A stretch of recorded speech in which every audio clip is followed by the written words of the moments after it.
How y'all doing? It's Judge Lynn. Hope you're doing well. I'm doing fine.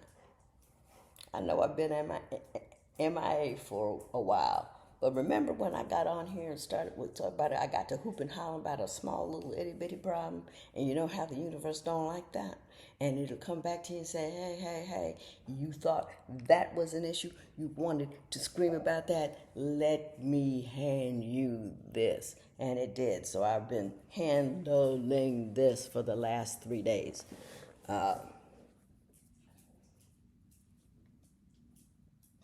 But I've got it to a point where can't do nothing about it right now. So whatever it is, it is. But I want to show you in the interim, when I was stressing, I got to work.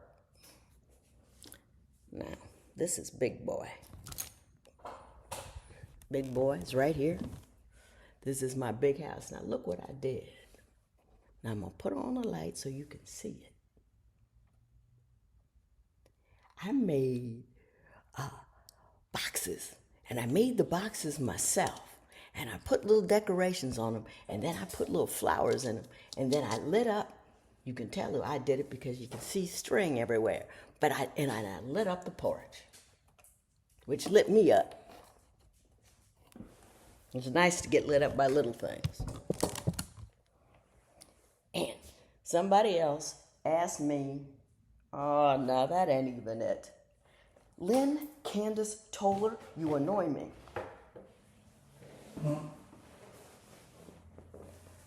Someone wanted to see a picture of my parents. I had a great, I don't know what I did with it.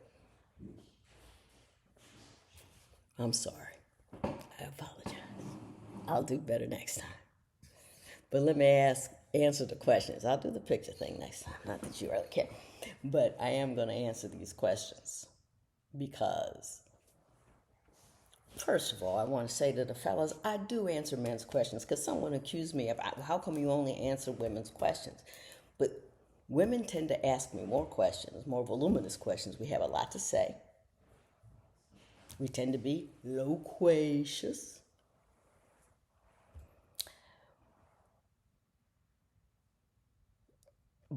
And the questions often are related. You know what I mean? Like, it's a question, when a person asks me a question, if I can give an answer that not only speaks to them, but speaks beyond them to that problem, I like to do that. And I answered my questions about the guitar. I asked Thomas questions about he said, what's wrong with your house? Why can't you put some pictures up and stuff? I answered that question. Some of the other questions you asked me aren't, something I can answer, like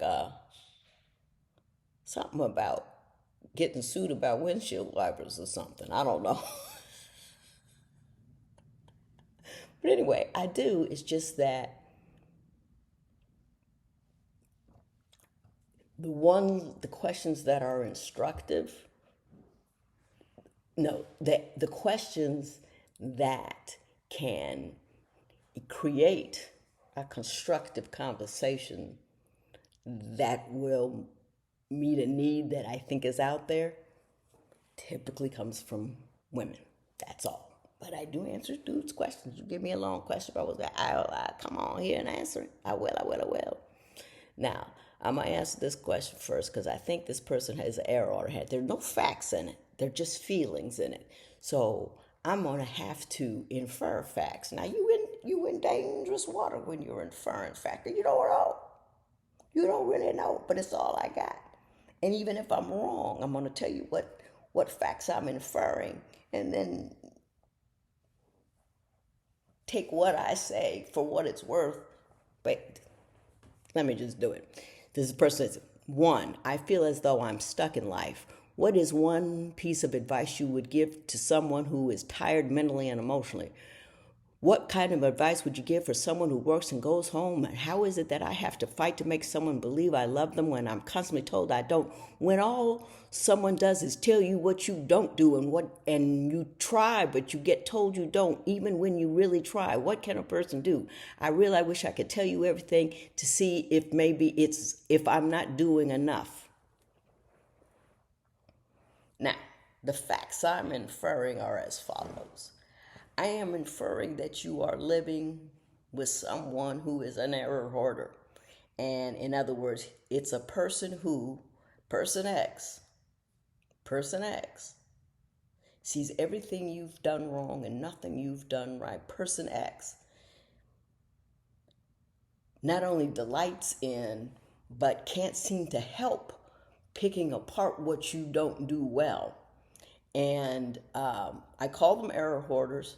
I came up with that concept on divorce court because I could see what I used to call whittled away women talking to me about all of the things that they do. And it's like they're carrying a plate of 1,000 grains of rice, and you drop one, and then person X talks about that one piece of rice for months and months and months, not seeing that you've delivered 999 grains that day and 1,000 grains the next day. And so, and when a person, and I can feel a sense of what is my value with this. I mean, what am I doing wrong? Am I not doing enough? Because when you hear enough constant criticism, especially if it's from somebody you care about, you start to internalize that stuff, and then you can't tell the difference between when he's or she's, I've had all kinds of errors hoarders, male and female. Is the thing about being an error hoarder is that it has nothing to do with the person whose errors they hoard. You ain't got nothing to do with it. Typically, it has to do with insecurity, an attempt to control, or an attempt to avoid their own issues. It is a whole lot easier for whatever negative circumstance you happen to be in, if you can point to somebody else as the cause of that as opposed to yourself. There's a whole lot of reasons that people will hold your errors, but you ain't never one of them. Well, you might be. I'd hate to say never, but I don't know. I can't think of a circumstance right now. But anyway, but the thing about an error hoarder is this. It's like you're both in a vat, and they keep pouring in what you're doing wrong. But what they won't do is stick a valve on the bottom created by all the things you do right. They just keep putting your errors in. And it goes higher and higher and higher. And it means you're less and less of a person. And you never get credit for the good stuff. So eventually you drown. But the thing is this. The error hoarder is with you in that vat. And you both drown.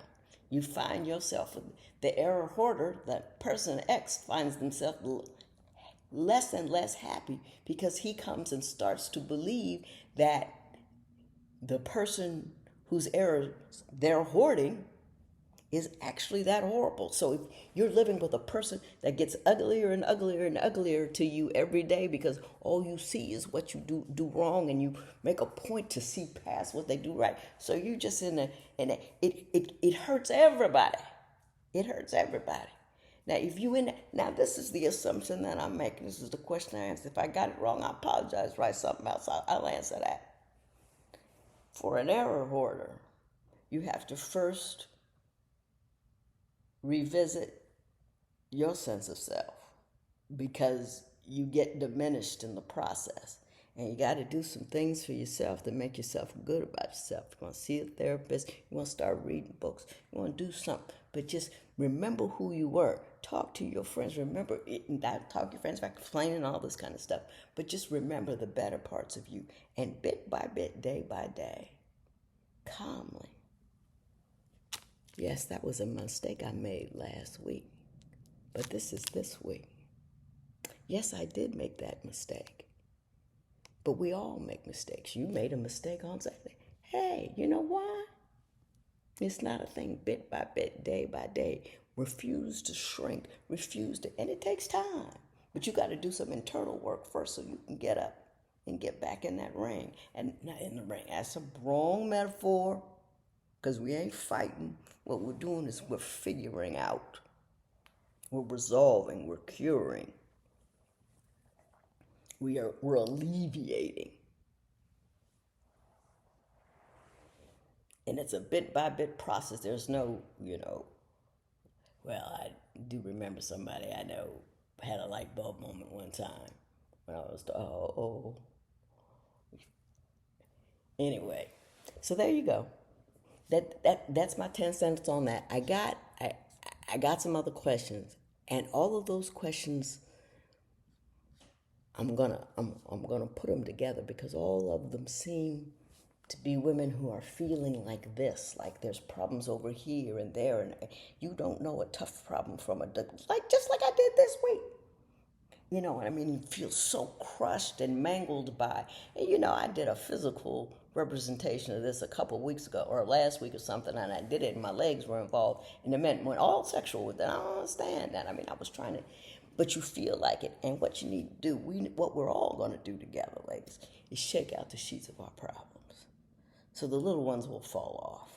So the big ones we can see better and we can arrange what we're doing. But when you feel like they're coming at you from all sides, you get paralyzed. And we have to get up and start. And the thing is, we live in a let's fix it society. And there's not a fix.